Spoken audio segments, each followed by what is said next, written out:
मान लीजिए एक बच्चा है, उसके आगे थोड़े से पैसे और खिलौने रखे होंगे, तो वो क्या उठाएगा? अगर वो नॉर्मल बच्चा हुआ तो वो खिलौने उठाएगा, लेकिन अगर आपकी तरह ढोंगी बच्चा हुआ तो वो फिर पैसे उठाएगा। जय श्री राधे दोस्तों, ये है श्री किशोरी जो अभी नई नई मार्केट में लॉन्च हुई है।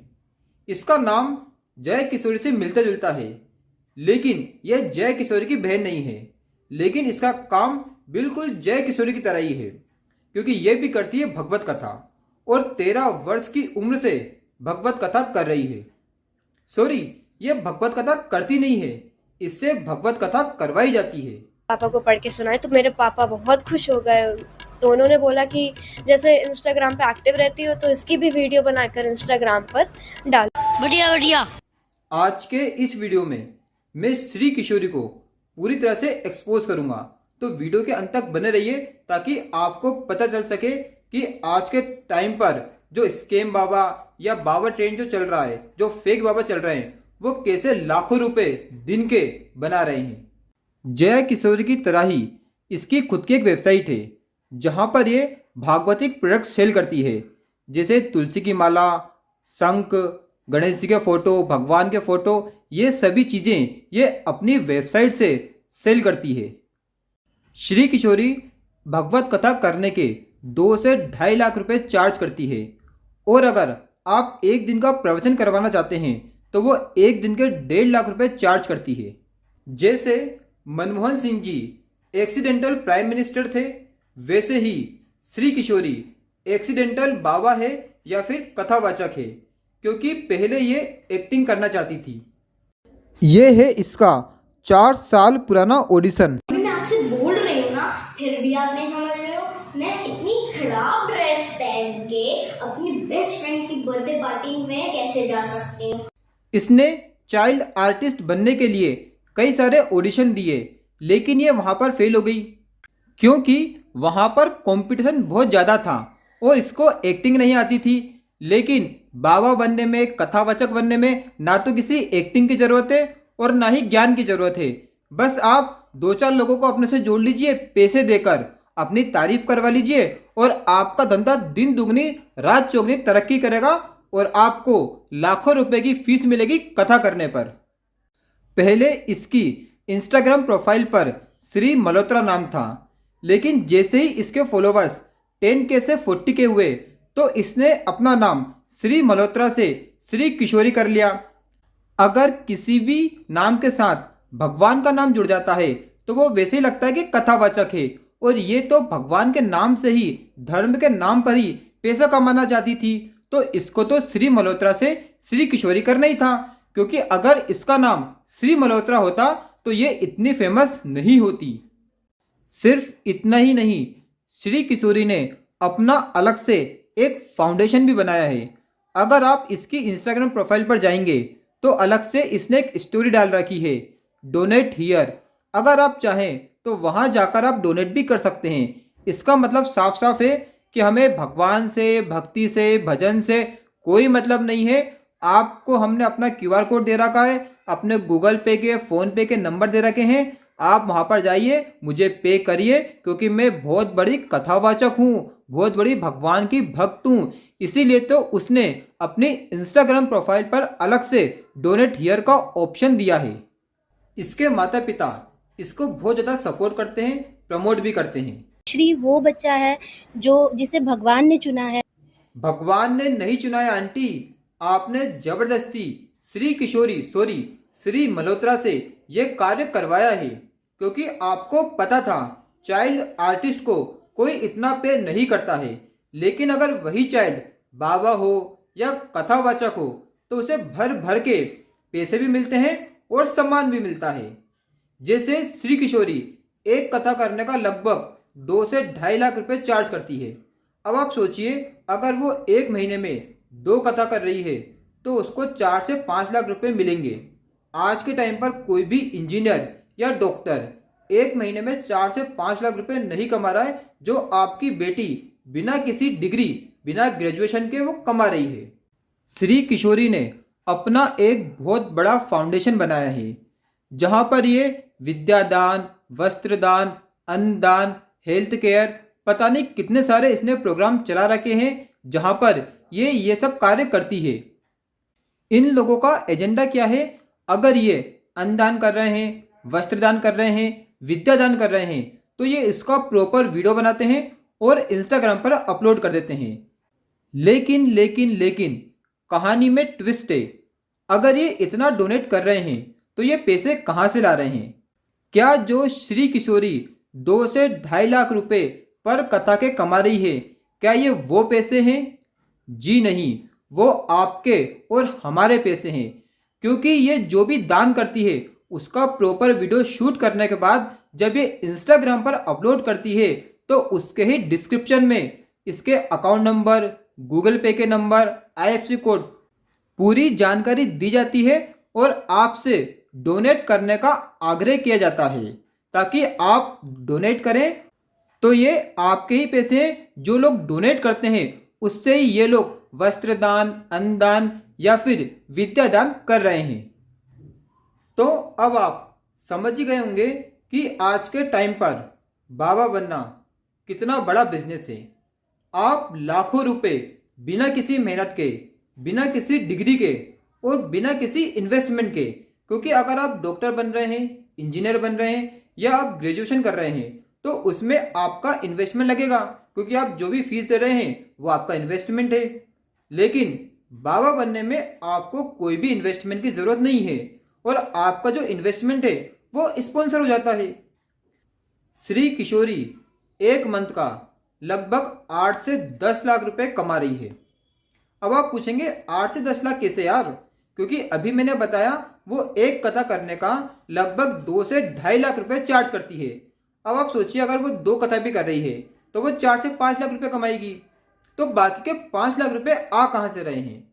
तो बाकी के 5 लाख रुपए आ रहे हैं उसकी वेबसाइट से, जहां से वो भागवतिक वस्तुएं सेल करती है, जैसे तुलसी की माला, शंख, भगवान के वस्त्र, भगवान की मूर्तियां, और उसकी प्राइस हजारों में है।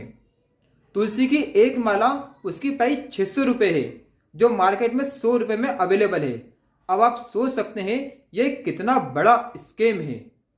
तो कुछ पैसे तो वो वहां से कमा लेती है, साथ ही वो जो अन्नदान कर रही है, जो वो वस्त्र दान कर रही है, जो वो विद्यादान कर रही है, तो वो खुद के पैसे से तो कर नहीं रही है, क्योंकि वो जो भी सेवा करती है उसका वीडियो इंस्टाग्राम पर अपलोड करती है और उसके डिस्क्रिप्शन में दिया होता है गूगल पे के नंबर, फोन पे के number, account number, IFSC code, वो सारी जानकारी दी जाती है और आपसे बोला जाता है कि मैंने वस्त्रदान किया है, मैंने विद्यादान की है, मैंने अन्नदान किया है, तो आप भी इसके सहभागी बनिए और डोनेट करिए। अब आपने हजारों रुपए डोनेट कर दिए, तो क्या वो हजारों रुपए वहीं पर सेवा में लगाती है? क्योंकि इसमें कोई ट्रांसपेरेंसी नहीं है कि वो सेवा कितने रुपए से कर रही है और सेवा के लिए डोनेशन के तौर पर कितने रुपए आ रहे हैं। हो सकता है उसके पास दिन भर में लाखों रुपए आते हों, क्योंकि आज के टाइम पर ऐसे बहुत सारे लोग हैं। अगर कोई व्यक्ति सेवा करता है और वो आपसे आग्रह करता है कि मैं सेवा कर रहा हूं, मुझे पैसों की जरूरत है, अगर आप भी चाहते हैं कि मेरे इस काम में सहभागी बने तो आप डोनेट करें, तो कई सारे लोग डोनेशन देते हैं और लाखों रुपए का डोनेशन देते हैं। अब बात यह आती है कि जो लाखों रुपए डोनेशन के आ रहे हैं, क्या वो लाखों रुपए ये सेवा में खर्च कर रहे हैं? हो ही नहीं सकता। ऐसा संभव ही नहीं है कि जो पैसा सेवा के लिए आता है डोनेशन के तौर पर, ये पूरे पैसे सेवा में लगा दें, क्योंकि ये कोई इतने सेवा भावी तो है ही नहीं कि जो पूरे पैसे लगा देंगे। वहां से ये भी तो कुछ पैसे कमाएंगे, इसलिए तो वो सेवा कर रहे हैं।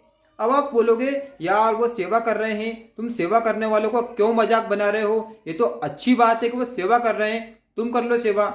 जी नहीं, मैं ये नहीं कह रहा हूं कि सेवा नहीं करना चाहिए।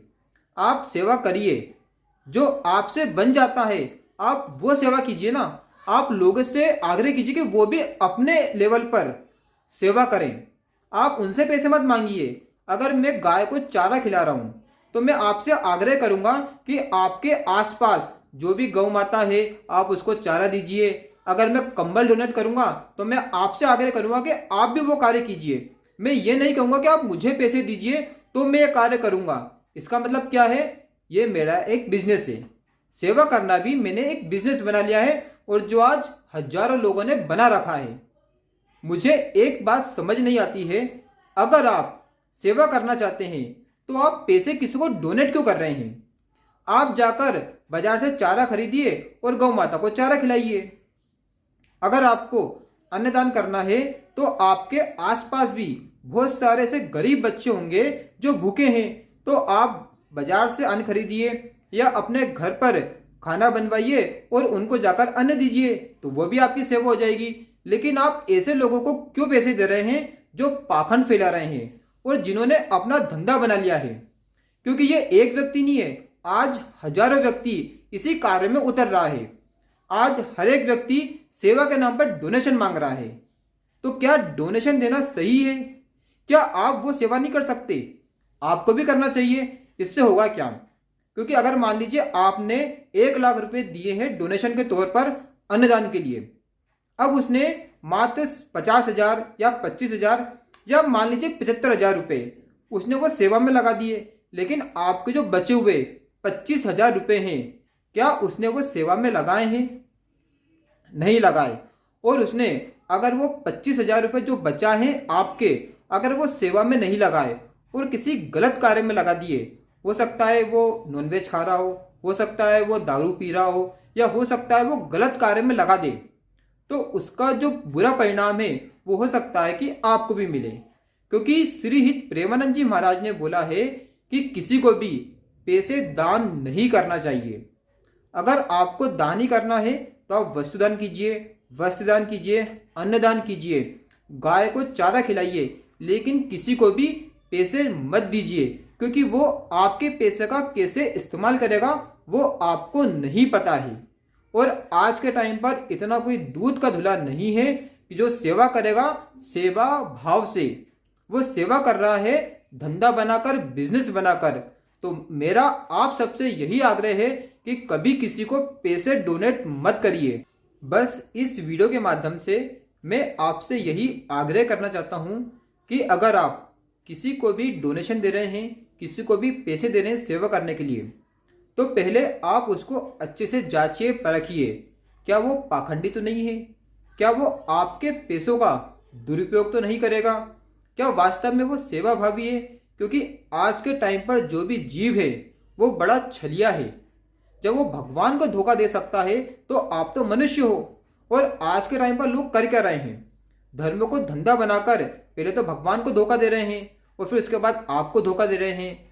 तो ऐसे धोखे में ना पड़िए और आपके पैसों का दुरुपयोग ना हो। इससे अच्छा यही है कि हमारे पास जो पैसे हैं हम किसी को नहीं देंगे सेवा करने के लिए, हम खुद से वो सेवा करेंगे जितना भी हमसे बन जाएगा। क्योंकि आज के टाइम पर ऐसा कोई व्यक्ति नहीं है जो बिना पैसे कमाए सेवा करे। हर एक व्यक्ति को पैसे की चाह है और धर्म उनको सबसे अच्छी फील्ड लग रही है, जहां पर ना तो इन्वेस्टमेंट है, ना किसी डिग्री की जरूरत है। थोड़ी बहुत अच्छी शास्त्र की बातें सीख ली, नॉनवेज मत खाइए, भगवान का भरोसा करिए, भगवान पर विश्वास रखिए, और यही सब बातों से फिर क्या होता है, कुछ लोगों की उनके प्रति आस्था बन जाती है, जबकि वो आस्था नहीं बनती है। ये वीडियो थोड़ा लंबा हो गया है। अगले वीडियो में मैं आपको बताऊंगा कि ये श्री किशोरी किस लेवल पर स्कैम कर रही है, लोगों को पैसे देकर बुलवा रही है और अपने रिव्यू दिलवा रही है। लोग इसके पास आ रहे हैं कि मुझे डिप्रेशन हो रहा है, एंग्जाइटी हो रहा है। अगले वीडियो में मैं इसका वो भी एक्सपोज करूंगा कि ये किस लेवल पर स्कैम कर रही है, क्योंकि ये वीडियो बहुत बड़ा हो गया है। तो आज की वीडियो को हम यही समाप्त करते हैं। अगर आपको वीडियो अच्छा लगा हो तो वीडियो को लाइक कीजिए, चैनल को सब्सक्राइब कीजिए, और जो इसके अगला आने वाला पार्ट 2 है वो बहुत ज़्यादा धमाकेदार होने वाला है, क्योंकि उसमें इसने जो पैसे देकर लोगों को बुलवाया है उसको मैं पूरी तरह से एक्सपोज करूंगा। तो मेरे चैनल से जुड़े रहिए। जय श्री कृष्ण, राधे राधे।